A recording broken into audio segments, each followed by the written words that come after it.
Hello ಸ್ನೇಹಿತರೆ, welcome to Filmaroma where cinema breathes. ಇವತ್ತೇನಿದೆ ಸುದ್ದಿ ಅಂತ ನೋಡೋಣ. ಏನು ಗುರು, ಈಗ ತಮಿಳ್ ಇಂಡಸ್ಟ್ರಿಯಲ್ಲಿ ದೊಡ್ಡ ಗದ್ದಲಾನೇ ಶುರು ಆಗ್ಬಿಟ್ಟಿದೆ. ಆ್ಯಕ್ಟರ್ ವಿಶಾಲ್ ಸೀದಾ CM ವಿಜಯ್ ಡಿಸಿಷನ್ ಮೇಲೆ ಕ್ವಶನ್ ಮಾಡಿದ್ದಾರೆ. ಇಂಡಸ್ಟ್ರಿ ಬ್ಲೀಡಿಂಗ್ ಆಗ್ತಿದೆ ಅಂತ ಓಪನ್ ಆಗಿ ಮಾತಾಡಿದ್ದಾರೆ. ಹೌದು ಗುರು, ತಮಿಳುನಾಡು CM ಆಗಿರುವ ಜೋಸೆಫ್ ವಿಜಯ್ ಫಿಲ್ಮ್ ಟೆಕ್ನಾಲಜಿ ಮಿನಿಸ್ಟ್ರಿಯನ್ನು ರಾಜಮೋಹನ್ ಅವರಿಗೆ ಕೊಟ್ಟಿದ್ದಾರೆ. ಆದರೆ ಇದ್ರ ಮೇಲೆ ವಿಶಾಲ್ ಫುಲ್ ಅಪ್ಸೆಟ್ ಆಗಿದ್ದಾರೆ. ಯಾಕೆ ಅಂತ ಕೇಳ್ತೀರಾ? ಇಂಡಸ್ಟ್ರಿ ಪ್ರಾಬ್ಲಮ್ಸ್ ಗೊತ್ತಿರೋ ವ್ಯಕ್ತಿಗೆ ಈ ಡಿಪಾರ್ಟ್ಮೆಂಟ್ ಕೊಡಬೇಕಿತ್ತು ಅಂತ ಹೇಳಿದ್ದಾರೆ. ಅವ್ರು ಹೇಳೋದು ಸರಿ ಅಂತ ನೆನ್ಕೊಳ್ಳಿ. ಇವತ್ತಿನ ಕಾಲದಲ್ಲಿ ಸ್ಮಾಲ್ ಬಜೆಟ್ ಸಿನಿಮಾಗಳು ರಿಲೀಸ್ ಆಗೋದೇ ಕಷ್ಟ. Theatre issues, tax issues, OTT pressure, ಇವೆಲ್ಲದರ ನಡುವೆ ಇಂಡಸ್ಟ್ರಿ ಆಲ್ರೆಡಿ ಸಿಕ್ಕಾಪಟ್ಟೆ ಸ್ಟ್ರಗಲ್ ಮಾಡ್ತಾ ಇದೆ. ಇದು ವಿಶಾಲ್ ಅವರ ಒಪಿನಿಯನ್ ಆಗಿದೆ.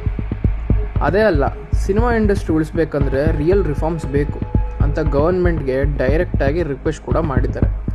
ಅವರ ಮಾತಿನಲ್ಲಿ ಹೇಳಬೇಕಂದ್ರೆ ಇಂಡಸ್ಟ್ರಿ ಬ್ಲೀಡಿಂಗ್ ಆಗ್ತಿದೆ, ಪೊಲಿಟಿಕಲ್ ಅಪಾಯಿಂಟ್ಮೆಂಟ್ ಮಾತ್ರ ಸಾಲೋದಿಲ್ಲ. ಈ ಸ್ಟೇಟ್ಮೆಂಟ್ ಈಗ ಸೋಷಿಯಲ್ ಮೀಡಿಯಾದಲ್ಲಿ ಫುಲ್ ವೈರಲ್ ಆಗಿದೆ.